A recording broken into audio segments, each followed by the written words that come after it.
Bueno, ¿les parece si terminamos de hacer esta resta, la H, y continuamos con las otras dos operaciones? ¿Cómo se sienten con ese préstamo? Pues tienen alguna duda, por ejemplo, de los ejercicios que hemos hecho ya, del ejercicio anterior, de dónde salió ese cero, dónde salió ese 1, dónde salió ese 4.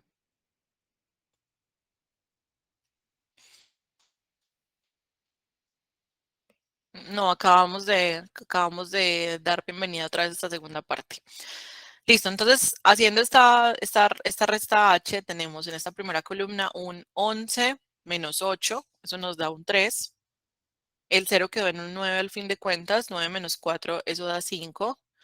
9 menos 7, eso da 2. Y el 7 menos 7, eso es 0. Así que el resultado es 253. Chicos, ¿todo bien con la resta? Me estoy asegurando de que esas operaciones estén claras porque en división vamos a tener que hacer las 4 operaciones. O sea, en realidad la división es difícil, es porque usted termina haciendo suma, resta, multiplicación y división en un solo proceso, ¿cierto? Y eso es lo que se vuelve interesante ahora. Una pregunta muy importante, ¿por qué daría negativo una resta? Entonces daría un negativo a una resta porque gana el valor que se está restando, o sea, el valor que estamos restando es más grande. Cuando nosotros hacemos el algoritmo vertical, siempre procuramos que el valor de arriba sea más grande que el de abajo para que podamos hacer el algoritmo como nos lo enseñaron a hacer. Pero sí es posible que el resultado de negativo cuando la resta esté dispuesta de una manera como diferente. Entonces, ¿qué es lo importante ahí? Lo que tienen que saber, y es que cuando los signos son iguales se suman, es decir, 5 más 5, eso es una suma, pero no porque el más esté en la mitad, sino porque el 5 del inicio tiene un más invisible. Cuando tenemos un menos 5 menos 3, eso se suma, pero porque los dos signos son iguales. Y entonces, ¿por qué se suman? Se suman porque ambos tienen la misma naturaleza, o ambos son tener, o ambos son deber. Entonces yo veo los números negativos como una deuda. Un poco es esta la explicación. Y es que el cero es no tengo, no tengo, pero tampoco debo, ¿cierto? Estoy en cero. Mientras que los números positivos son tener cualquier cosa. Tener un carro, tener un caballo, tener dos esposas, tener tres novios, tener cuatro árboles de mangos, ¿cierto? Mientras que los enteros negativos van a expresar deudas. Y esa expresión de las deudas es, digamos, es chévere de verlo, pero porque podemos entender mejor porque las operaciones dan como dan, ¿cierto? Entonces, ¿qué pasa cuando tenemos cuando tenemos algo en la cuenta de ahorros, pero nos metemos en una deuda o chocamos algo, chocamos un carro y entonces terminamos teniendo que pagar algo por ese daño, ¿cierto?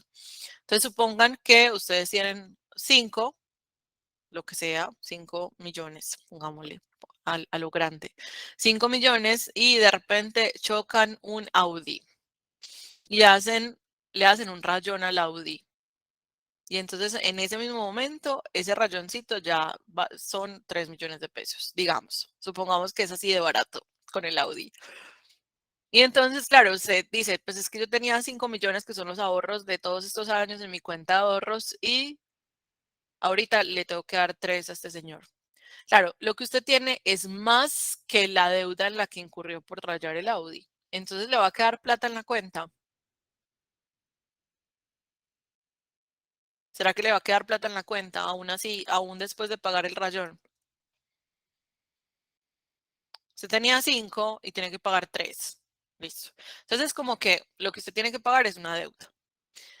Como tener esta operación 5 menos 3. Y fíjense que esto es como si fuera la deuda, porque es negativa, y eso es algo que usted sí tiene. Ahora, ¿qué pasa? ¿Qué hubiera pasado donde el rayón del carro hubiera sido más grande? O sea, donde usted hubiera terminado dañando el carro de una forma más importante. Entonces, suponga que usted lo volvió nada. Y entonces usted tenía sus 5 milloncitos en la cuenta de ahorros, pero ahorita el señor le está cobrando 15 porque le hizo algo muy horrible el carro. Y entonces, claro, usted dice, pues yo le doy los 5 que tengo, pero es que aún así quedo en deuda. ¿Cierto que sí? O sea, usted da todo lo que tiene en la cuenta de ahorros, pero aún así le queda debiendo 10 millones al dueño del Audi. Y entonces, digamos, a la hora de la verdad, a la hora de terminar ese día, o sea, se terminó ese día en menos 10 millones. Porque no solamente ya no tiene los 5 que tenía en la cuenta de ahorros, sino que además está debiendo otros 10. Y entonces eso, digamos, esa posibilidad de ver las sumas y las restas como tengo, debo, no tengo, ¿cierto? Eso es una posibilidad que nos permite jugar mejor con los signos, porque entonces si usted tiene una deuda de 5 y se mete en otra deuda de 3, claro, ahorita tiene una deuda de 8. ¿Estamos de acuerdo? Porque usted se metió, o sea, usted se metió en dos deudas. Las dos se suman porque son deudas, ¿cierto? No es como que terminen restándose, ojalá funcionara así, pero no, ¿cierto? Usted se mete en una deuda, se mete luego en otra y ahorita tiene dos deudas o una deuda más grande, como lo quiera ver. Ahora, ¿qué pasa cuando, por ejemplo, tenemos un 5 menos 3? Todos sabemos que eso es una resta, estamos acostumbrados a ver eso como una resta, pero no es porque el menos está en la mitad, es porque tienen diferentes signos. Entonces, el signo del 5 es un más, aunque no se vea, es un más, y más 5 menos 3 lo que terminan es como anulándose, o sea, como algo que yo tengo y algo que debo, ¿cierto? Como lo que me queda en la cuenta de ahorros después de pagar el rayoncito. Acá sumo y me da más 10. Queda positivo, pero porque originalmente los dos valores eran positivos, ¿cierto? ¿Qué pasa entonces en la resta? Que gana el más fuerte. En la resta gana el más fuerte. Entonces, ¿quién es más fuerte? ¿Lo que tengo o lo que quedé debiéndole? Pues o lo que en la deuda que me metí por rayar el Audi. Es más fuerte lo que tenía y por eso gana. Y como gana eso, entonces por eso el resultado es positivo. En cambio, ¿qué pasa cuando yo tengo ese más 5 también en la cuenta de ahorros, pero luego empiezo a deber 15? Entonces, ¿quién gana? ¿Gana lo que tengo o gana la deuda? Gana la deuda. Y por eso el resultado termina siendo negativo. Entonces, fíjense que ver las operaciones entre números enteros y pues asimismo lo de los signos funciona no solamente con números enteros, sino con decimales y fracciones, o sea, sigue siendo la misma regla, no importa si estamos hablando de enteros, decimales o fracciones. Fíjense que verlo con plata como que funciona muy bien, porque uno empieza a entender, claro, es que quién es el que gana. Y bueno, ¿cuándo queda negativo? Cuando es una suma de dos negativos, para contestarle a la compañera, cuando es una suma de dos negativos, pues en ese caso el resultado es una deuda más grande, o cuando en una resta gana el negativo, ¿sí? Y entonces, Ángel está proponiendo qué pasa cuando ya hay una operación mucho más compleja, por ejemplo, en los, ¿cómo se llama? En los polinomios aritméticos, que es lo que vamos a ver después, ¿cierto? Polinomios aritméticos tienen que ver con esos signos de agrupación. Entonces, lo vamos a ver en un momento, Ángel, no te preocupes. Por ahora, nos queda claro cuándo se suma y cuándo se resta, chicos. ¿Y cuál es el signo resultante de esas sumas o de esas restas? Eso es muy importante, porque estábamos acostumbrados a que nos dijeran, es que 5 más 3 se suma, pues porque hay un más en la mitad. Y eso es mentira. O sea, esa no es la razón por la que se suman. O 5 menos 3 se resta, pues porque el menos es en la mitad, profe, y pues el menos toda la vida, el menos es de una resta. Pero no, esa no es la verdadera razón por la cual se restan, ¿cierto? No es por el signo que está en la mitad, sino por la relación que hay entre los signos de los que estamos sumando o restando. ¿Eso quedó claro?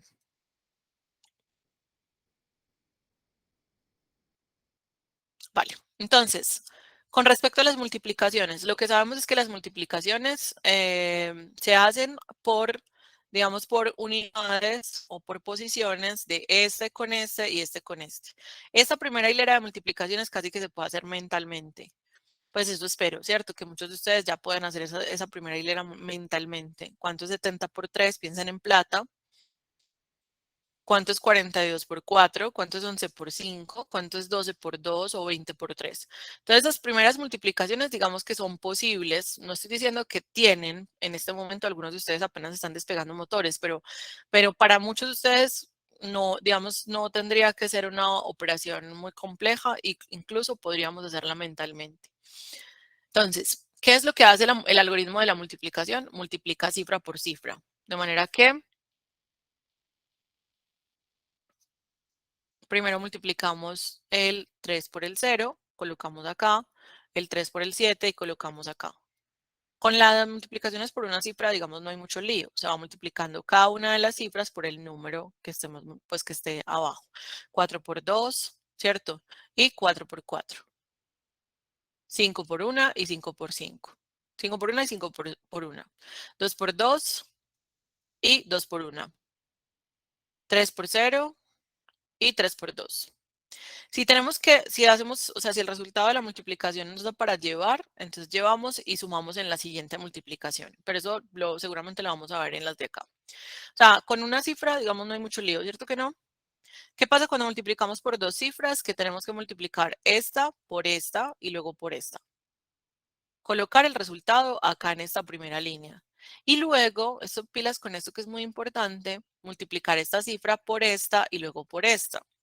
Pero tenemos que pues colocar los números de manera corrida, de manera que debajo de esta primera cifra acá tiene que ir un 0. Y si fueran tres cifras, lo mismo, colocaríamos aquí todas, luego correríamos una cifra y luego correríamos otra cifra. Por eso es que nos dijeron que lo hiciéramos como una especie de escalerita en la multiplicación, ¿se acuerdan? Que le decían a uno como haga una escalerita o coloque primero un 0 y luego coloque dos ceros y luego coloque 3 o 4, los que hayan, dependiendo de por cuánto estemos multiplicando. ¿Por qué creen que son importantes esos ceros? Porque acuérdense que cuando ustedes multiplican, por ejemplo acá, esto es muy importante, nos va a ayudar a entender por qué hacemos las cosas que hacemos. Cuando ustedes multiplican 6 por 27, están multiplicando 6 por 27 efectivamente, porque el 6 es un 6. Pero cuando ustedes multiplican este 4 por 27, en realidad deberían estar multiplicando un 40 por 27, porque es que el 4 no es un 4. Ahí donde lo ven todo bajo perfil es un 40. Entonces, claro, cuando multiplicamos 6 por 27, lo que nos da lo colocamos acá. Pero luego cuando multiplicamos 4 por 27, colocamos este 0, porque es como si multiplicáramos 4 por 27 y le agregamos un 0. ¿Y ese 0 de dónde sale? De que en realidad estamos multiplicando por 40. Chicos, ¿entendemos de dónde salen esos ceros? Estos dos ceros, ¿de dónde salen? Salen de que en realidad no estamos multiplicando por 6, sino por 600. Entonces, como estamos multiplicando por 600, agregamos esos dos ceros, nos despreocupamos de ellos, pues como que simplemente los colocamos y ya no nos tenemos que preocupar por ellos, pero sabemos que es importante colocarlos porque realmente no estamos multiplicando por 6, sino por 600. Piensen en plata, no es lo mismo multiplicar por 6 que por 600. Entonces, de ahí es de donde salen esos ceros y a mí me gusta explicarles el origen de las cosas, pero porque primero es una forma de recordar, ¿cierto? Nuestro cerebro necesita asociar cosas para poderlas recordar. Y segundo, porque esto tiene que ver también con los trucos de multiplicación. Y es que si yo, por ejemplo, a un niño le digo que 32 por 40 es lo mismo que 32 por 4, pero agregándole un cero, ¿cierto? ¿Qué le estoy dando a esa persona? Le estoy dando un truco. Le estoy diciendo, ¿para qué va a multiplicar 32 por 40 si es lo mismo multiplicar 32 por 4 y agregar un cero al final?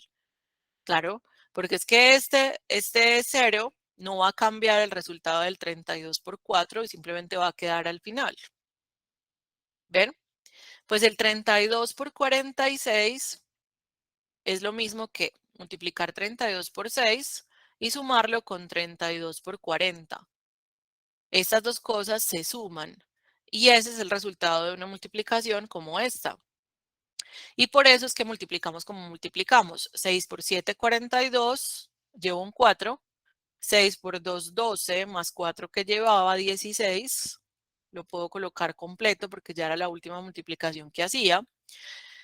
Y luego coloco un 0 aquí debajo para asegurarme que en realidad no estoy multiplicando solamente por 4, sino por 40. Digamos que eso ya me permite despreocuparme. 4 por 7, 28. Coloco el 8 y llevo un 2. 4 por 2 es 8 y 2 que llevaba 10. Entonces, después de eso, sumo esos dos resultados parciales y esto me da 2, luego 14, luego llevaba un 1 más el 1, 2 y este 1 aquí da 1242. Muchachos, eso es lo que realmente estamos haciendo. Estamos multiplicando. Acá estamos multiplicando el 27 por 6. Y acá estamos multiplicando el 27 por 40. Y después los estamos sumando. Por eso el resultado final no es este ni este, sino la suma de los dos. Para poder, porque lo que hicimos realmente ahí fue descomponer el 46 en un 6 y un 40 y luego sumarlos. ¿Todo bien con ese algoritmo? ¿Se saben las tablas? ¿O hay que ir a aprendérselas? Sean honestos con ustedes. El documento lo enviamos por correo. Valerie, ¿cómo así? ¿Cuál documento? Este archivo se los envié por correo para que lo tuvieran y lo imprimieran si tenían que imprimirlo. Y no me tienen que devolver nada, pero porque esto es para practicar en clase. Listo. Bueno, ahora sí, el dolor de muelas. ¿Qué pasa con las divisiones? ¿Cuál es el trauma con las divisiones? Pues mejor dicho, saquen sus traumas. Digan que, o sea, si quieren pueden insultar las divisiones por el chat, porque ese chat no queda en la grabación.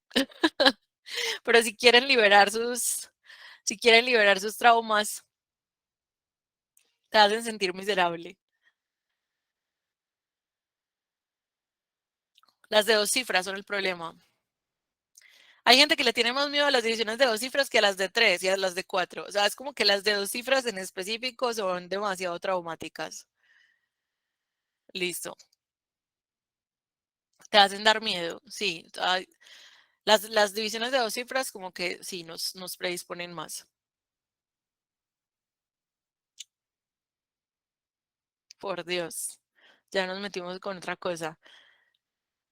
Las, bueno, hay que saberse las tablas. ¿Les parece que saberse las tablas ayuda un poco a ser más ágil?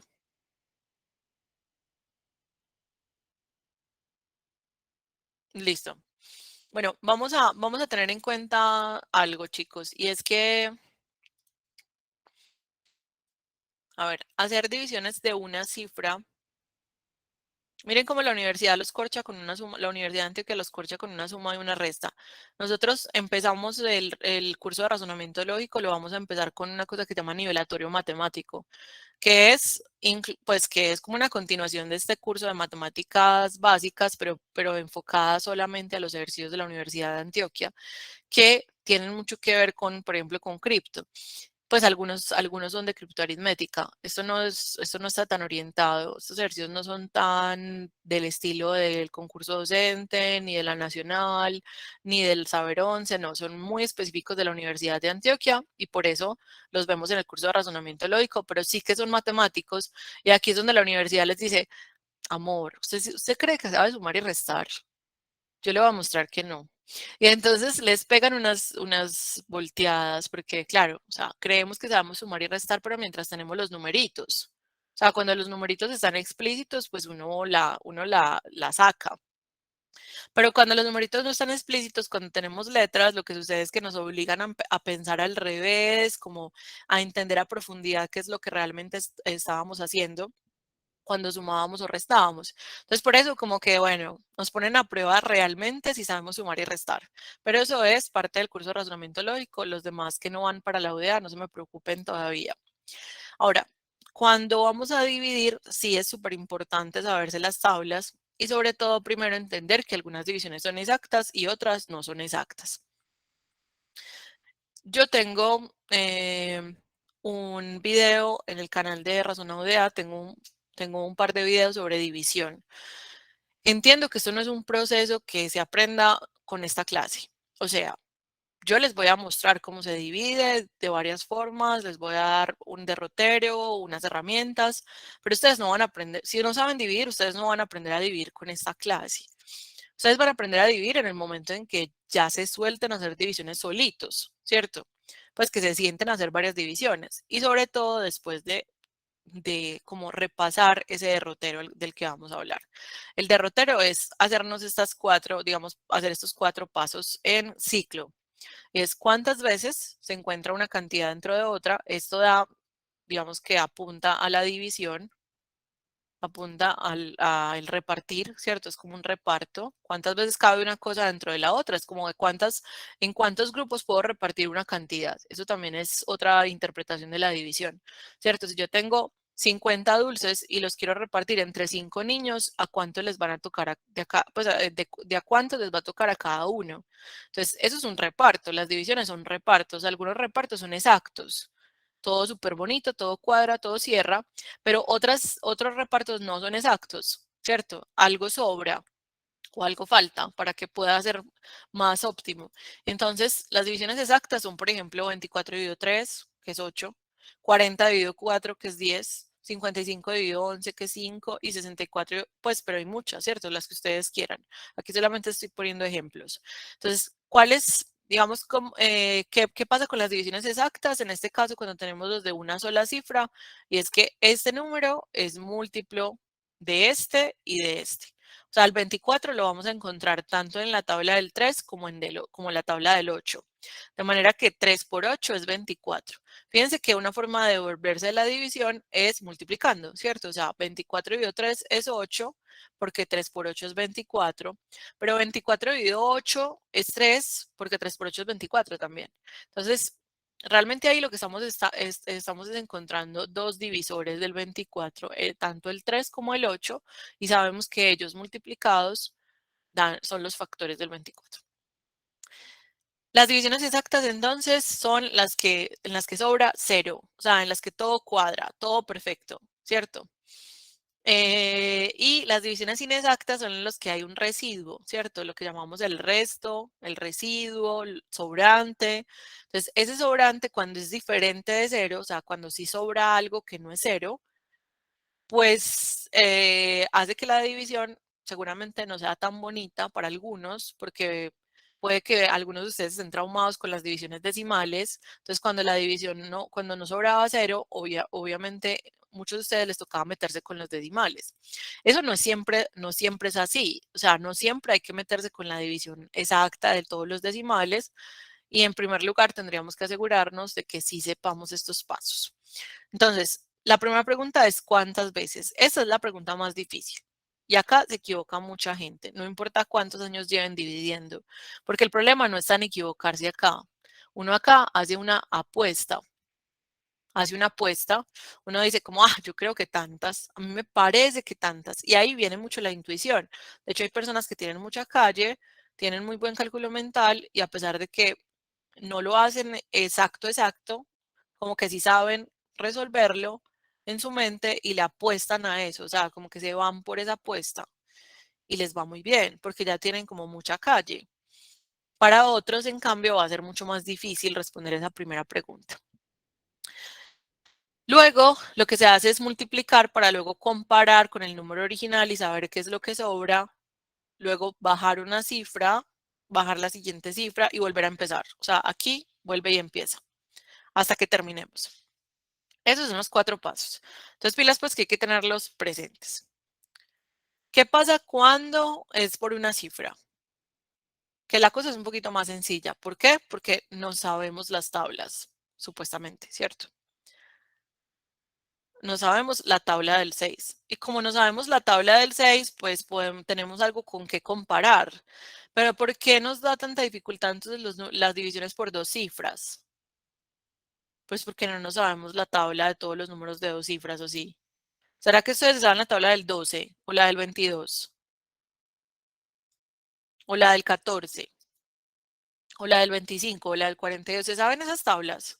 A duras penas no sabemos la tabla hasta el 10, por Dios, o sea, como que no, o sea, ¿por qué son tan difíciles las divisiones con dos cifras? Porque no nos sabemos esas tablas. Pero yo les voy a mostrar como una forma en la cual pueden aproximarse, ¿cierto? O sea, no va a ser exacta, perfecta no va a ser, pero por lo menos se pueden aproximar. Entonces, las divisiones por una cifra, primero, son súper importantes para practicar los 4 pasos. ¿Listo? ¿Cuántas veces se encuentra el 6 en el 2514? Pero entonces como divide y vencerás, o sea, está el dicho de divide y vencerás, uno no tiene que coger todo el número completo, así pues como de entrada, sino por partes. Uno dice, va cogiendo de izquierda a derecha, porque acuérdense que la división es de izquierda a derecha, va cogiendo de izquierda a derecha lo que necesita para que le quepa la primera vez. Es decir, no nos va a caber en el 2, pero nos va a caber en el 25. O sea que podemos coger el 25, que es lo mínimo en donde va a poder caber el 6. ¿Se entiende? Al principio es donde yo puedo coger la cantidad de cifras que quiera. Después no va a ser así. Después va a ser solamente una a la vez. Pilas pues con lo que estoy diciendo. Al principio puedo coger lo que necesite para que el divisor me quepa en el dividendo. Este es el divisor y este es el dividendo. Entonces, el 6 en el 25 está 4 veces porque 4 por 6 es 24. Yo puedo colocar ese valor aquí si quiero y luego hacer la resta acá mismo en el papel, si me parece más fácil. ¿Qué hacen otras personas? Dicen, profe, no, ¿para qué gastar tanto lápiz? Yo voy a hacer 4 por 6, 24, a 25, 1. Miren, la única diferencia entre esas dos personas es que una gasta más lápiz que la otra. No es que una sea más inteligente que la otra, no es que una sea más avanzada que la otra, porque es que alguien me dice, profe, es que esa es la manera de primaria. Pues claro, estamos en un curso que es prácticamente de primaria. La diferencia es, si usted, por ejemplo, tiene poca atención, es de los que, ¿cierto? De los que tienen poca atención o que se distraen muy fácilmente, le conviene ir colocando todo en el papel. ¿Por qué? Porque así pues se va dando cuenta como de lo que está haciendo. Si usted tiene muy buena atención y además es muy ágil con las operaciones mentales, con los cálculos mentales, o ya usted no aprendió de esta forma, sino que aprendió de la otra y le parece hasta más difícil colocar el menos 24, entonces pues se puede saltar el menos 24, pues colocar la respuesta de la multiplicación y más bien colocar de una vez la resta. No sé si me hice entender. Pero miren, van a haber personas que me digan, profe, no, a mí me parece muy difícil o muy maluco colocar ahí como las restas, los resultados de las multiplicaciones. Yo lo que hago es que el 6 en el 25 está 4 veces, 4 por 6, 24, a 25, 1. Y bajo. Y acá baja la otra persona. ¿Cuál es la diferencia entre esos dos métodos, chicos? O sea, quiero que se fijen ustedes mismos si son métodos realmente distintos. Porque aquí es donde viene como muchísima controversia. La gente como, profe, no, a mí me gusta más de una forma, me gusta más de la otra. Y entonces, miren, es un asunto de gustos, pues es un asunto como de qué es lo que te parece más cómodo o dónde aprendiste mejor, pero no es un asunto de que sea distinto realmente. ¿Se entiende, chicos? Cuando les pregunté si les parece realmente distinto colocar o no colocar el resultado de la multiplicación, ¿quiénes son de este equipo? De irlo colocando todo. Levanten la mano.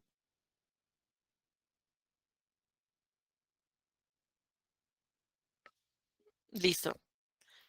Solo por ellos voy a hacer, o sea, si hubiera dos, si hubiera tres, si hubiera cuatro, igual seguiría siendo respetuosa con este método, que es un método que permite ir como quitándole el miedo a la división, ¿cierto? Si aprendieron los dos, súper, listo, perfecto. Mejor todavía porque como no hay lío en que son distintos, son lo mismo, solo que colocas una cosa o no la colocas. Súper. Entonces, después de multiplicar, miren que ya primero me pregunté cuántas veces estaba. La respuesta fue 4. Luego multipliqué 4 por 6, eso me dio 24. Luego comparé, hice la resta de 25 menos 24, ¿cierto? Y eso me da un 1. Ese 1 no ha terminado la división porque sigue, tengo que bajar el próximo, me quedan 11. Entonces, luego el 6 en el 11, voy a volver a empezar el ciclo. Miren, termino, bajo y vuelvo y empiezo. ¿Hasta qué? Hasta que termine de bajar todo lo que hay en el número original. Entonces, el 6 en el 11 está una sola vez porque 1 por 6 es 6. Cuando multiplicamos esto, 1 por 6, 6. Y hacemos la resta, 11 menos 6 me da 5. Y ya hice la resta, bajo y luego vuelvo y empiezo. El 6 en el 54 está 9 veces. Luego ese valor se multiplica por 6, 9 por 6, 54. Hago la resta y eso me da 0. El resultado de la división es esta. El 6 en el 2514 es 419, da 419 y sobra 0. Es decir, si ustedes tuvieran 2514 personas en un evento y las fueran a repartir en 6 filas iguales, ¿cierto? Y hicieran 6 filas iguales, no sé, para reclamar almuerzo, entonces cada fila tendría ¿cuántas personas?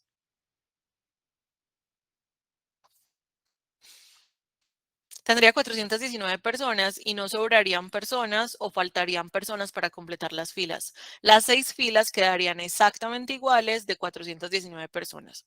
Porque es importante como recordar el enfoque, pues como la aplicación de las divisiones, porque ya tenemos suficiente miedo con las divisiones, pero además no sabemos cuándo aplicarlas. Son repartos, ¿listo? Son repartos en donde cada una de estas cosas tiene un significado. Estos son los elementos que se van a repartir, estas son las agrupaciones en las que se van a repartir y estos son los elementos repartidos. Pero esas dos cosas podrían tener significados, podrían tener esos dos significados podrían intercambiarse. Yo también podría decir que esas 2.514 personas las voy a repartir en grupitos de 6. O sea, cada grupito va a ser un grupito de 6 personas. En ese caso, ¿cuántos grupos se pueden armar con 2.514 haciendo comités de 6? Pues 419. Pero miren que antes el 6 representaba las agrupaciones y el 419 los elementos por agrupación. Y ahora es al revés. O sea, tenemos que entender que esos dos significados en el divisor y el cociente podrían ser intercambiados dependiendo del ejercicio. Y uno de los dos son los elementos en el grupo y el otro va a ser la cantidad de grupos que se pueden hacer o la cantidad de paquetes que se pueden formar. Ahora bien, esto es el residuo y el residuo nos dice que sobra, ¿cierto? Y si no sobra nada, pues mejor la división es exacta. Chicos, ¿qué tal con la división de una cifra? ¿Qué pasa cuando hay que colocar un cero al cociente? Esto también nos da un poquito más duro, porque no sabemos cuándo colocar cero al cociente. La respuesta está si después de bajar el divisor no cabe. Miren, si después de bajar cabe, cociente. Cociente porque tenemos que, o sea, después de bajar tenemos que volver a empezar el ciclo. Y si la pregunta, ¿cuántas veces cabe el, no sé, el 4 en el 2? ¿Cuántas veces cabe el 4 en el 2? No cabe. Entonces la respuesta a esa pregunta es cero. Ah, que es que, ¿por qué cero? Cero es muy feo. No, pero igual la respuesta es cero. O sea, independientemente de que no te guste el cero, la respuesta a esa pregunta es el cero. Entonces vamos a hacer este ejercicio. El 4 en el 20, cogemos estas dos primeras cifras para que nos quepa el 4. 4 en el 20 está 5 veces. 5 por 4, 20. Voy a colocar el 20 acá y nos sobra cero. Pero luego bajo el cero. Pues y lo que pasa es que pues eso va a 0, 0, no. Pues el 4 en el cero, ¿cuántas veces va a estar? El 4 sí está en el cero. El 4 sí cabe en el cero. No cabe. Entonces, como no cabe, yo tengo que responder la pregunta, ¿cuántas veces está el 4 en el cero? La respuesta a esa pregunta es cero. Por eso es importante el cero del cociente, porque si no colocáramos ese cero en el cociente, el resultado daría súper distinto, súper equivocado. Entonces, miren que no es tan raro. O sea, simplemente cuando no cabe después de bajar, la respuesta es que colocamos un cero en el cociente, pues porque la respuesta a la pregunta ¿cuántas veces está? Es cero. Entonces, después bajamos el 3 y miren que el 4 en el 3 tampoco está, tampoco está. Y acabamos de bajar. O sea, cada vez que bajemos, volvemos a reiniciar el ciclo. Y el 4 en el 3 tampoco está. Entonces tenemos que colocar otro cero al cociente. Y miren que tiene sentido. Este ejercicio es una división inexacta. Es una división inexacta. Porque miren que el 4 en el 2003 cabe 500 veces y sobran 3. Es decir, si usted tiene 2.003 pesos en la cuenta de ahorros, vamos a poner dólares pues como para que para que nos animemos más. Si usted tiene $2.003 en la cuenta de ahorros y los va a repartir entre 4 personas, a cada una le va a tocar $500, ¿cierto? Y todavía le sobrarían $3. ¿Qué pasa cuando yo quiero ser más preciso? O sea, cuando yo quiero repartir esos $2.003 a las 4 personas completamente, pues porque alguien dirá, no, profe, pues yo le di $500 a cada uno y me quedé con $3. No, pues la comisión ahí por el reparto. Depende, ¿no? ¿Qué dicen ustedes? O sea, ¿será que siempre habrá que colocar coma y seguir dividiendo con decimales? Si estos fueran personas, tendría sentido que yo, pues, que yo tuviera 500, algo de personas. O sea, piénsenlo bien, porque no se trata solamente de que, o sea, no se trata solamente de que me dé pereza o no me dé pereza colocar la coma y seguir dividiendo. Se trata de que hay contextos en los cuales eso no tiene tanto sentido. O sea, hay contextos en los cuales las divisiones no tienen que irse a la exactitud extrema, pues, de colocar una coma y decimales, sino que se pueden quedar en la división entera. ¿Cuál es la división entera? Hasta donde me da, o sea, hasta donde bajé todo lo que podía bajar. Entonces 500 es el resultado entero. Ah, que es que me sobraron 3. ¿Qué hago con esos 3? Ah, dependiendo del contexto, pues usted dirá, no, esos 3 no me puedo hacer nada con ellos. Eran 2.003 personas, las dividimos en cuatro grupos, pudimos meter 500 personas en cada grupo, pero luego no supimos qué hacer con las 3 que nos sobraron. Pues porque no podíamos dividir pues no podíamos dividir un brazo por acá o una pierna por allá, como que difícil, ¿cierto? Entonces, depende del contexto. No siempre las divisiones tienen que irse a la parte decimal. ¿Y qué pasa si quisiéramos irnos a la parte decimal? Entonces, tendríamos que saber que después de un número entero, como el 2003, hay una coma invisible, porque todos los números enteros tienen una coma al final. Hay una coma invisible y hay infinitos ceros, todos los que ustedes quieran después de esa coma. Sabiendo eso que es muy importante, pues cuando coloquemos la coma, vamos a seguir bajando ceros. ¿Sí? Entonces, a eso te voy a contestar, Ángel.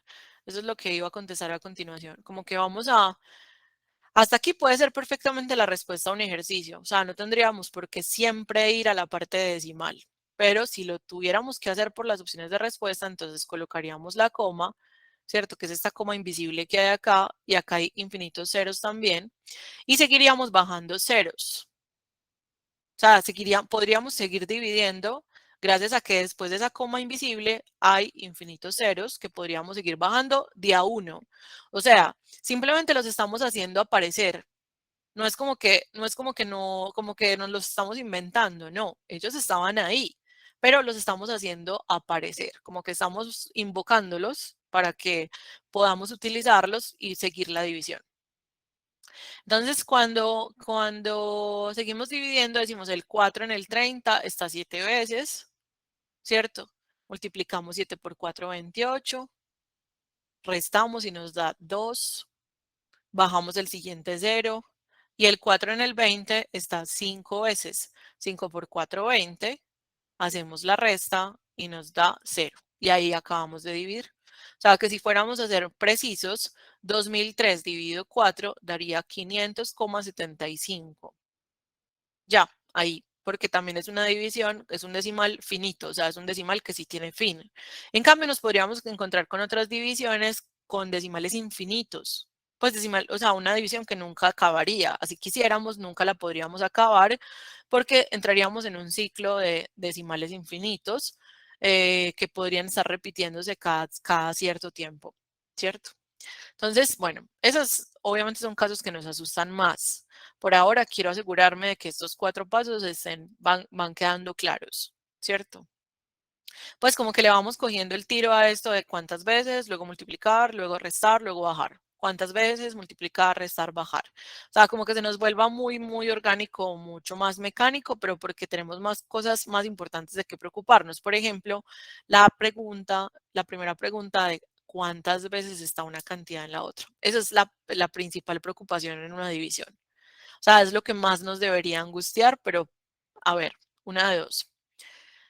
nos soltamos un poquito y como que decimos, bueno, es que cualquiera se equivoca en esa pregunta, pues hasta los más tesos que han hecho muchas divisiones se equivocan en esa pregunta y simplemente es cuestión de darse cuenta del error a tiempo, pues es como, yo sé que me puedo equivocar en esa pregunta, pero también sé cómo encontrar el error. Ya les voy a mostrar cómo encontrar el error. Soltarse un poquito y decir, me puedo equivocar, pero pues simplemente cuando encuentre que hay un error me devuelvo y ya, como mi dignidad, mi borrador, me devuelvo y ya está, nadie me vio. O puedo seguir súper como amarrado a que todo me tiene que dar preciso, exacto, eso depende de la personalidad. Y en ese caso también hay alternativas. Es decir, ¿qué pasa con las divisiones de dos cifras? Ya lo habíamos dicho. Vamos a hacer primero una en la que identifiquemos los errores. ¿Qué pasa con las divisiones de dos cifras? Que no nos sabemos la tabla del 14. En este caso, por ejemplo, no nos sabemos la tabla del 14.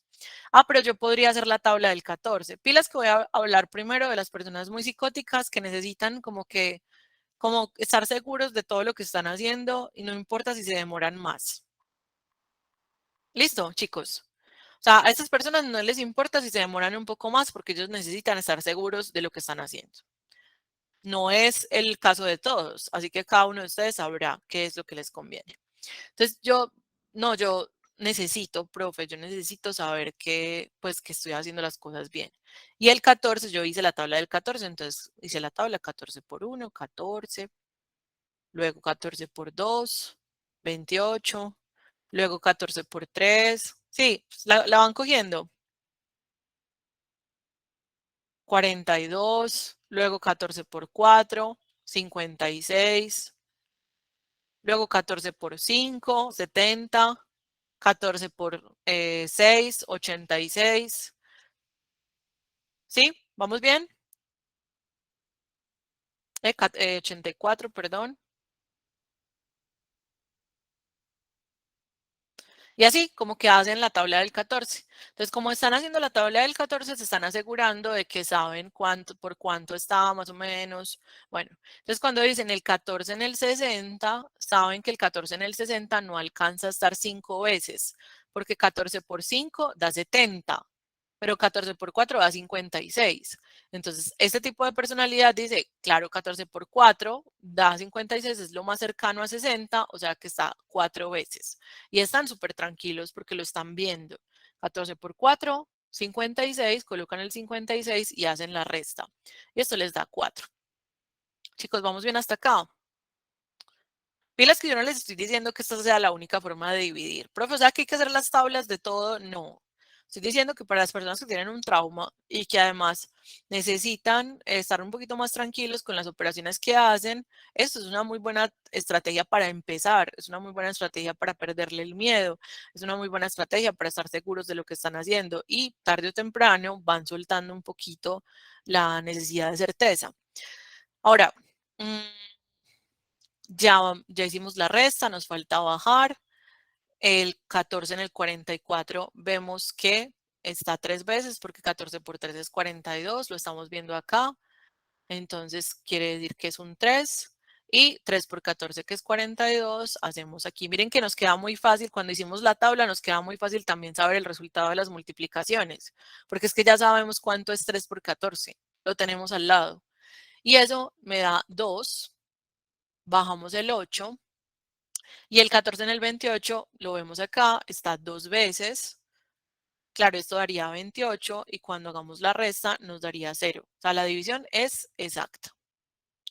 Chicos, ¿qué tal esa división por dos cifras? ¿Imposible? ¿Posible? O sea, independientemente de que nunca nos lo enseñaran así o de que nosotros lo sepamos hacer de otra forma, las personas que no sabían o que no sabían dividir por dos cifras de ninguna manera, o sea, las que estaban en cero con esto, pues como ayuda, ¿cierto? Eh, ya lo ven posible, o sea, por lo menos dicen, no, es que sí se puede, lo que pasa es que tal vez me demore un poquito más que el resto, pero sí se puede, o sea, no es como que, no es como que yo voy a perder un punto por no saber dividir.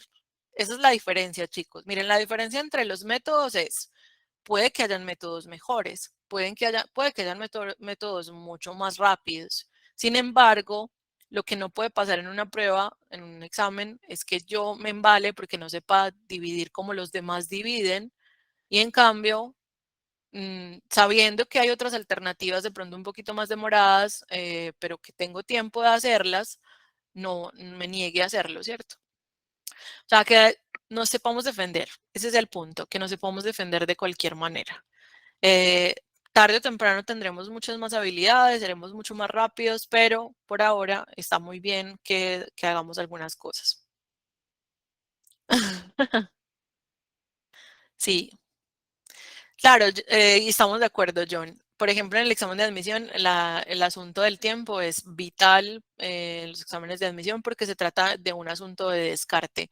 Yo siento que, por ejemplo, mientras que la prueba Saber 11 es una prueba con suficiente tiempo para resolver los puntos, porque no nos están descartando, sino que nos están evaluando. Las pruebas de admisión y las pruebas de selección, por ejemplo, la prueba del concurso docente es una prueba de selección, ¿cierto? Miren que selección, admisión, ¿qué implica? Implica que a mí me están descartando, me están midiendo la aptitud, ¿cierto? Con respecto a otros, ¿cierto? Y entonces, claro, yo tengo que, o sea, el tiempo es importantísimo. Pero, por ejemplo, en la prueba Saber 11 hay suficiente tiempo para responder las preguntas y no se trata tanto de que me están descartando, porque realmente la prueba Saber 11 no es una competencia con nadie, sino que me están evaluando yo que tanto sé, ¿cierto? Ahora, ¿qué pasa con la prueba Saber 11? Desde mi perspectiva, que es una prueba de nalga también. O sea, es una prueba de resistencia de la espalda, de la nalga, de todo, porque es que es como, son 9 horas en las cuales ya al final estás cansado, no quieres leer más, a pesar de que todo está en el papel, de que todo está en el examen, vos estás cansado. Entonces, claro, es diferente, ¿cierto? Yo siento que la prueba Saber 11, la mayor dificultad de la prueba Saber 11 es pues, su extensión. Es muy larga y eso nos cansa y al final nos queremos como, ya queremos entregar cualquier cosa e irnos. Pero no es lo mismo con respecto a las pruebas de admisión que tienen un tiempo limitado por pregunta. Digamos que son enfoques distintos con respecto al tiempo, que es de lo que estamos hablando, ¿cierto? Qué bueno, Daniel, me alegra mucho. Sí. Semestre pasado tuvimos una muy buena cantidad de admitidos, más de 160 admitidos, 33 a medicina. Eso es muy impresionante, la verdad, y yo estoy muy contenta. Obviamente, también hay otro montón de historias que les faltó un pelo de rana calva. En eso tendremos que pulir más, cada vez más, pero también entiendo que hay un componente de suerte que no podemos como ignorar por completo. Así que, bueno, espero que igual este curso, no importa el examen que vayan a hacer, no importa si es de la UDA o de la Nacho, les sirva por lo menos como fundamentación y para botar el miedo. Que a mí en lo personal como profe de matemáticas es lo que me parece más importante, porque chicos, vean, la verdad es que cuando uno siente que por lo menos es capaz, o sea, que eventualmente va a ser capaz de resolver alguna dificultad, pues uno trabaja por ello. ¿Qué significa eso? Pues que uno dice, claro, estoy en ceros en matemáticas, pero entiendo que mi cerebro tiene la posibilidad de entender matemáticas. Lo que pasa es que le va a demorar un poco más que al resto porque soy muy perezosa o porque soy muy distraído o porque, y entonces reconocerse en eso, ¿cierto? Pero cuando de entrada ustedes dicen, no, profe, la matemática no es lo mío, o sea, yo no puedo ni con media suma. Entonces, pues ya, cierto, ya hay como una especie de negación y no es que baste con la actitud, pero la actitud es por lo menos el insumo para empezar un proceso. ¿Me hago entender? O sea, si usted no tiene buena actitud, ni siquiera va a empezar un proceso como este. Y eso es muy importante, súper importante. Y ya llevarlo a cabo, desarrollarlo, que ustedes puedan practicar bastante en casa, ya eso necesita, cierto, como la perseverancia, a veces terquedad. La verdad es que a veces las personas se gradúan o llevan un proceso académico a cabo solo por tercos, o sea, ni siquiera por una inteligencia superior. A veces solo se necesita terquedad, como la perseverancia de decir, pucha, esto no va a poder conmigo. Y chicos, y eso está bien, porque los procesos académicos necesitan necesitan mucha resiliencia. Entonces, es como si nos probaran de alguna forma. Bueno, vamos a hablar sobre cómo se estima, o sea, cuando no quiero ponerme a hacer como todas las multiplicaciones o todas las operaciones, la tabla, ¿cierto? Digamos que no quiero hacer eso, pero acuérdense que es perfectamente válido. ¿Cómo se estimaría? ¿Cierto? Mm, María Paula, eso la universidad lo reporta, pero todavía no ha mandado, todavía no ha hecho, no ha sacado público el documento.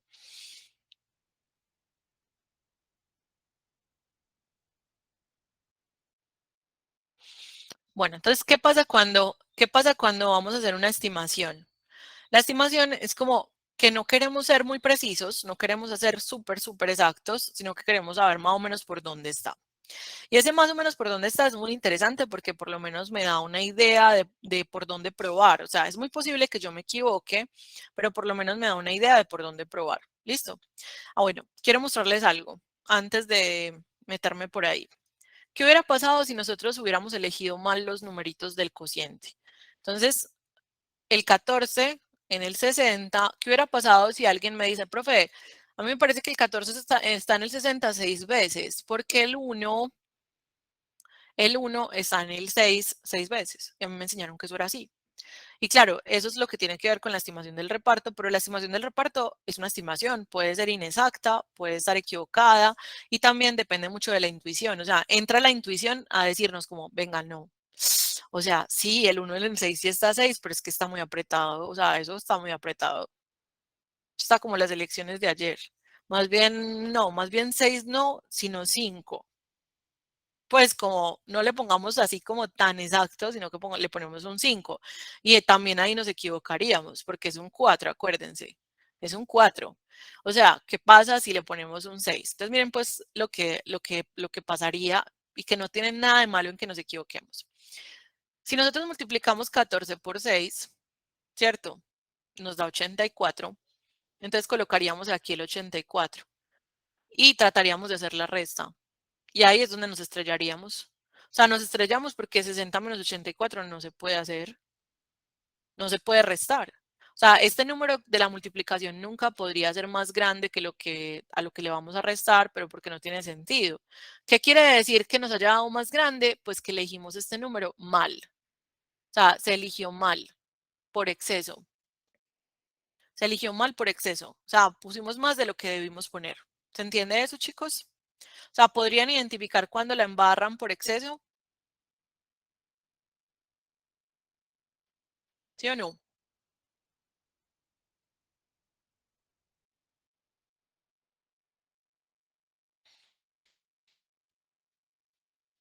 Todo bien. Entonces, ¿ahí qué hace uno, profe? No, no pasa nada. Pues lo importante es que usted se dé cuenta a tiempo que la embarró. Simplemente usted coge su borrador, su dignidad, muy importante, las recoge del suelo y dice, no, no es 6, no es 6, es menos. Pero 5, ¿será que 5? No, de pronto 4. Entonces usted empieza a entrar ahí pues como en la incertidumbre, ¿cierto? Por eso decíamos que depende mucho del, ¿cómo se dice? De la intuición en algunos casos, de esa intuición que les dice como no, no es tanto, es menos. ¿Qué pasa cuando nos equivocamos por defecto? Por ejemplo, el 25 en el 104. Muchos de ustedes ya dijeron hace rato en sus cabezas que 25 por 4 es 100. Tienen esto casi que guardado. Y como 25 por 4 es 100, el 25 en el 104 va a caber 4 veces exactas. ¿Estarían de acuerdo conmigo en eso?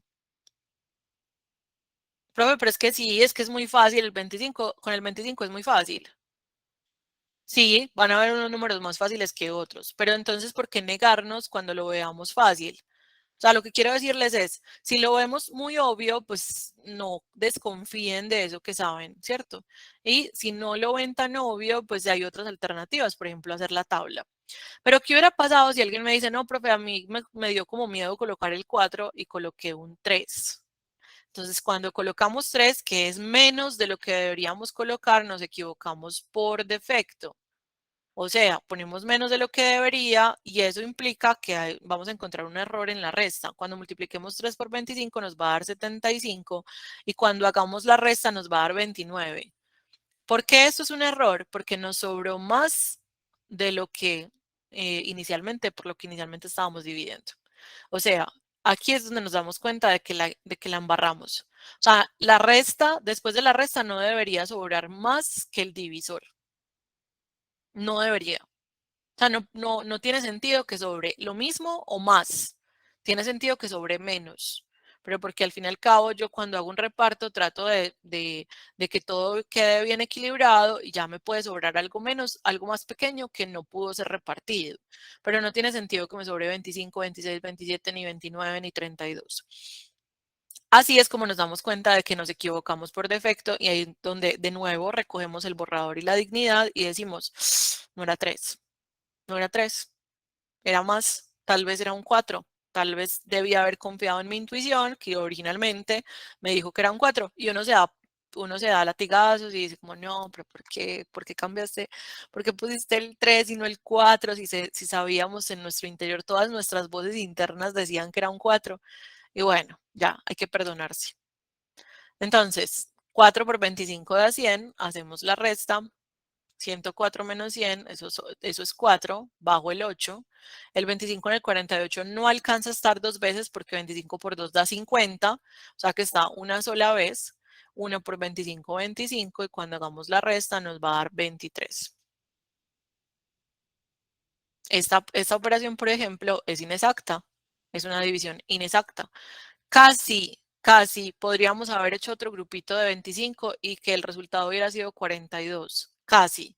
O sea, realmente este número va a ser 41, muy cercano a 42, ¿cierto? 41,8, 41,9, va a ser muy cercano a 42, pero no alcanzó, le faltó pelo para la moña, como dicen las mamás. Y entonces, por eso el residuo da tan grande, pero sigue siendo más pequeño que esto. O sea que toda la división está bien hecha. Hay problema, nos equivocamos por algún lado en la división o ya podemos echarle la bendición. ¿Está bien? Chicos, hay una cosa y es que digamos, en mi canal hay videos sobre divisiones que yo sé que digamos que van a tener que ir a revisar de nuevo. Es decir, la división no se aprende en una clase de 1 hora ni de 2 horas, porque le toca a uno pues como practicar muchísimo, ¿cierto? No es una cosa que se coja por osmosis, hay que practicar bastante. En el canal de YouTube tengo mucho contenido gratuito de matemáticas básicas y también de razonamiento lógico. Se van a encontrar, por ejemplo, esta línea de porcentajes, digamos, esta serie de porcentajes y esto de sumas y restas con enteros. Aquí se resuelven ejercicios de criptoaritmética, ejercicios normales de sumas y restas, si quieren seguir profundizando en eso. Y bueno, más adelante se resuelven ejercicios de criptoaritmética, por ejemplo, para los que están interesados en la Universidad de Antioquia. Ejercicios largos que parecen imposibles, esos son ejercicios tipo UDA. Pero si ustedes quieren quedarse solo con la parte matemática, como con la parte de solamente de cálculo, de operatividad, entonces buscan esos videos que sean más operativos, solamente de la suma o la resta puntualmente. Eh, Les iba a mostrar esto. Entonces, miren, hay videos, divisiones por una cifra, ahí se van a encontrar varios ejemplos, y divisiones por dos cifras, este. Ahí se van a encontrar también varios ejemplos. Tienen que ver con lo que estamos haciendo hoy. Como les digo, no es algo que se aprende en 1 hora. Lo estamos introduciéndonos para que más o menos le boten el miedo y ustedes van a tener la tarea de, si quieren seguir como superar de una vez por todas la parte de divisiones, eh, pues hacer lo posible por seguir practicando. Sí, mañana tenemos otro taller, pues la idea es que todos los días resolvamos un taller, yo se los envío para esta noche para que lo alcancen a imprimir para mañana, listo. Si no está para esta noche, para mañana temprano. La idea es que trabajemos con los talleres, si tienen como la posibilidad de hacerlo antes de la clase para que tengan dudas más puntuales y porque las respuestas están al final. Voy a seguir con la otra parte, pero sabiendo que en divisiones quedamos cojos. O sea, que cada uno de ustedes va a tener como la tarea de ir a revisar más las divisiones si necesitan profundizar más en ellas.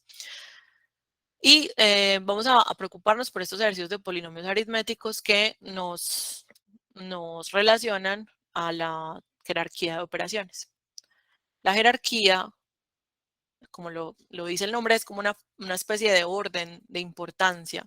Entonces, la importancia tiene que ver, en primer lugar, con los signos de agrupación, paréntesis, corchetes y llaves.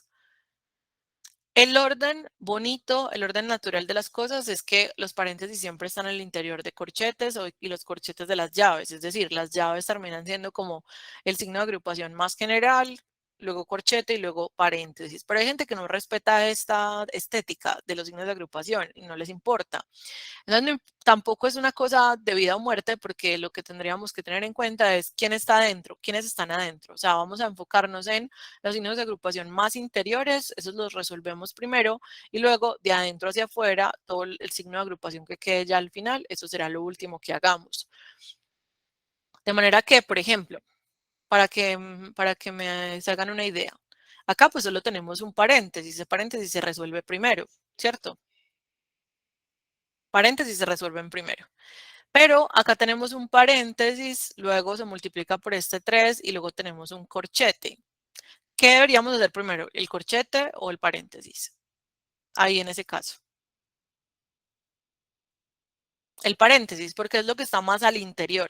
Entonces, el que está al interior del otro seguramente va a tener un orden de prioridad mayor, pero porque en la medida en que resolvamos eso que está al interior, lo de adentro del siguiente, en este caso del corchete, pues va a quedar mucho más claro para que podamos seguir con eso. O sea, es un asunto también de como de practicidad, es que no queremos enredarnos la vida con un orden diferente al que deberíamos, ¿sí?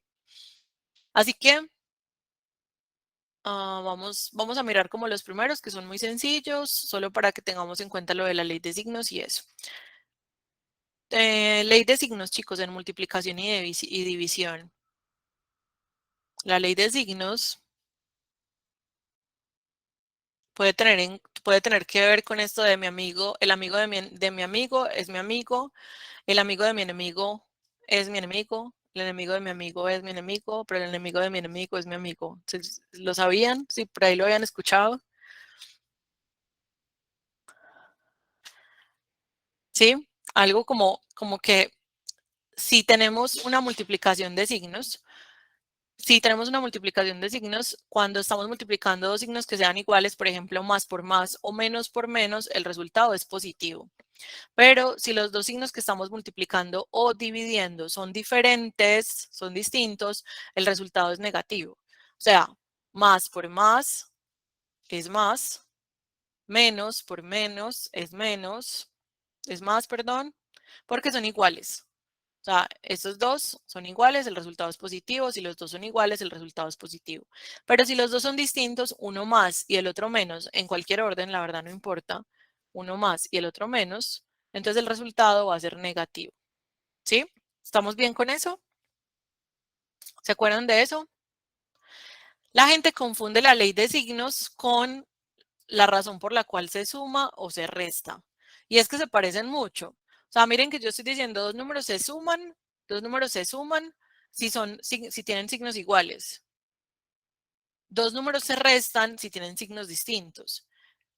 O sea, pareciera una manera de acordarse, pero en realidad son cosas muy distintas, porque alguien me dirá, profe, pues es que, claro, menos 5 menos 3 da positivo, porque menos por menos más. Usted no me dijo pues eso.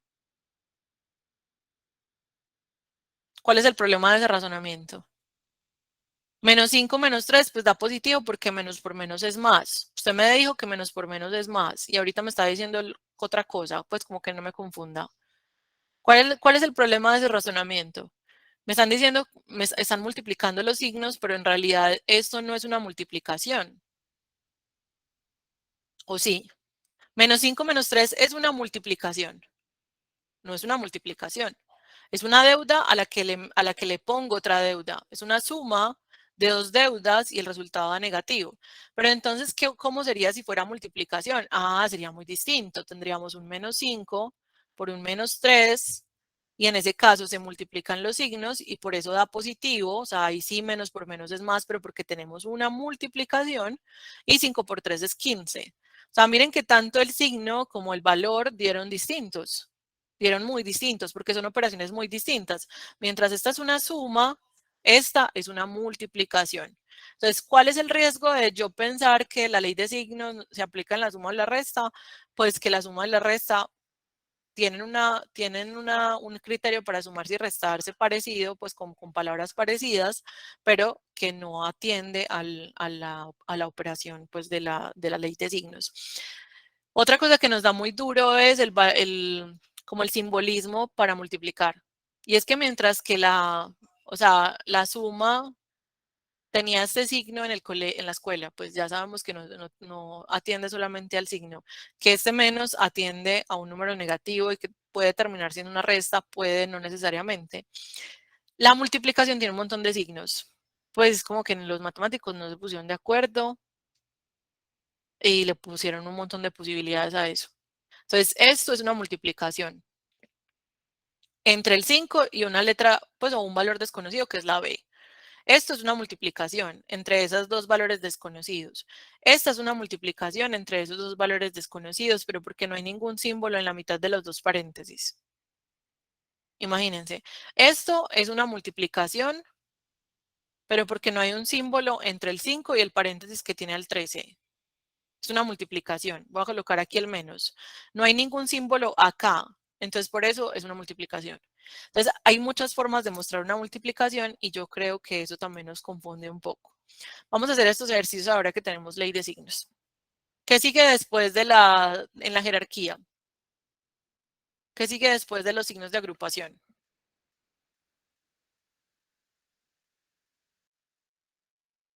¿Se acuerdan?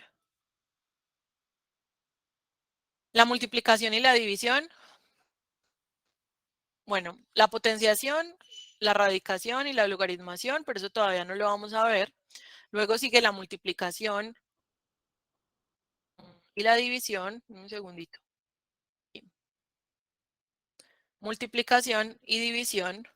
Y luego sigue la suma y la resta. Entonces, ¿qué quiere decir eso? Que la multiplicación y la división es más importante que la suma y la resta, de manera que se deben hacer primero. Pues resulta que detrás de este desconocimiento de la jerarquía de operaciones, pues han puesto un montón de memes, uno ve en Facebook como un montón como apenas el 10% de la población resuelve esto correctamente. Y les ponen como 5 menos 3 por 2. Entonces hay gente, claro, hay gente que contesta que es 4. ¿Por qué creen que es 4? ¿Por qué creen que contestan 4? Es que, profe, no es 4. ¿Cómo así no es 4? ¿Por qué creen que contestan 4?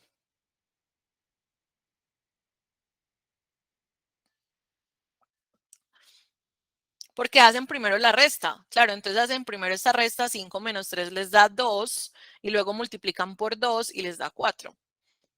Lo que están ignorando es que como la multiplicación está por encima de la resta, está en el orden de importancia está por encima de la resta, entonces se tiene que multiplicar primero. Y por eso primero se tiene que hacer esta multiplicación de 3 por 2, 6. Ahora sí queda 5 menos 6. Y recordemos entonces por qué se restan estos dos valores. Se restan porque tienen diferente signo, pero además gana digamos, el más potente ahí, que es el 6, o sea, gana la deuda, es como si tuviera 5 millones y quisiera comprar algo de 6. ¿Qué tengo que hacer? Pues poner todos mis 5 milloncitos y aún así quedo debiendo 1 millón. Por eso el resultado es negativo, pero porque gana la deuda. ¿Todo bien con eso? ¿Cuál es la solución correcta? Esta. O sea, ¿cuál es el camino correcto? Este. Este camino es incorrecto porque desconoce o se salta y viola la jerarquía de las operaciones o de los operadores. Es que los operadores entre ellos tienen quien mande más, quien mande un poco más y quien sea el peón de todos, pues el último en entrar en escena. Entonces, el primer ejercicio, 22 menos 12 más 8, no tiene ningún signo de agrupación, solamente tiene sumas y restas. Como las sumas y restas están en el mismo orden de importancia, las podemos hacer como queramos desde que las hagamos bien. Es decir, podemos hacerlas de izquierda a derecha si nos parece que se puede, pues que queremos hacerlas así. Entonces, 22 menos 12, 10 más 8, 18. Esa es una forma de hacerlo y está bien. Otra forma de hacerlo sería juntar en una sola bolsa los positivos, juntar en una sola bolsa los negativos y luego restar esos dos resultados. O sea, sumar el 22 más el 8, porque entre ellos dos sí se pueden sumar al tener el mismo signo, eso nos da 30, y al 30, que es positivo, restarle el menos 12, porque 30 menos 12 da positivo, ganando el 30, que es el positivo, gana el 30 y el resultado es 18. Como ustedes quieran. O sea, pueden juntarlos en dos bolsas y luego restarlos, o pueden hacerlo de izquierda a derecha sin ningún problema, porque como tienen el mismo nivel de importancia, no se tienen que preocupar. Vamos a hacer un ejercicio más porque se nos acabó el tiempo. Díganme cuál de los numerales quieren hacer. En suma y resta, o sea, en operaciones que tengan el mismo nivel de importancia, no hay lío con hacerlo de izquierda a derecha. Entonces, muchos le apuntan a la F. F, H, F, o sea, yo creo que ganó la F. Entonces vamos a hacer la F.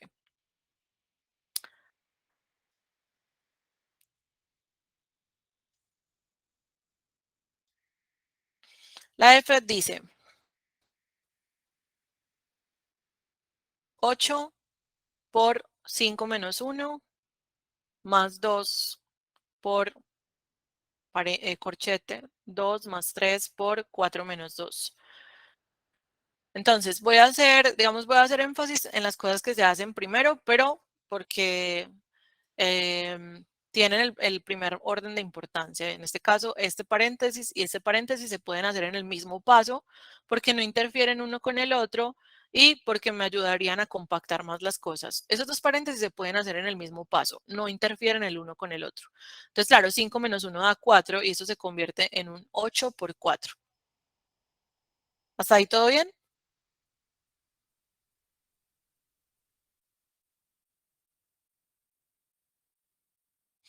Luego, este 4 menos 2 da 2, entonces esto se convierte en un 3 por 2. Y tenemos un corchete. Ahora, para resolver ese corchete tendríamos que asegurarnos de compactar más lo que hay adentro, ¿cierto? Y ahí es donde es importante tener en cuenta la jerarquía. ¿Hago primero el 2 más 3 o el 3 por 2? La multiplicación, súper importante hacer primero la multiplicación. Y acá podemos hacer al mismo tiempo esta multiplicación porque no interfieren la una con la otra.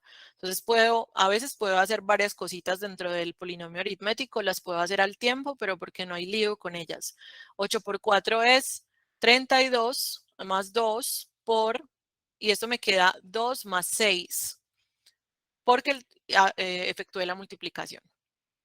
Luego tenemos que el corchete se puede resolver en un 8, entonces queda 2 por 8.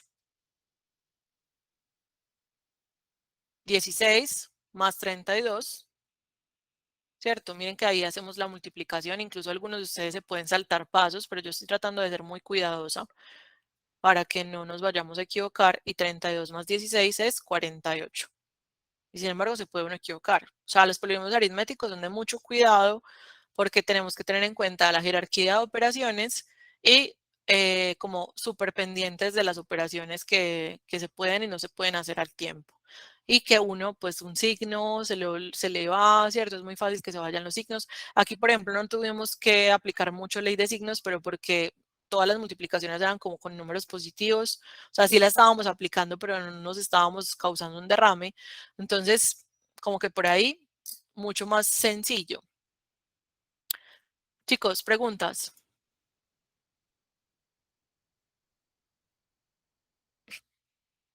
¿Todo bien? Le perdieron un poquito de miedo a las operaciones básicas. Pero acuérdense que todos esos exámenes tienen una constante y es que no tienen calculadora.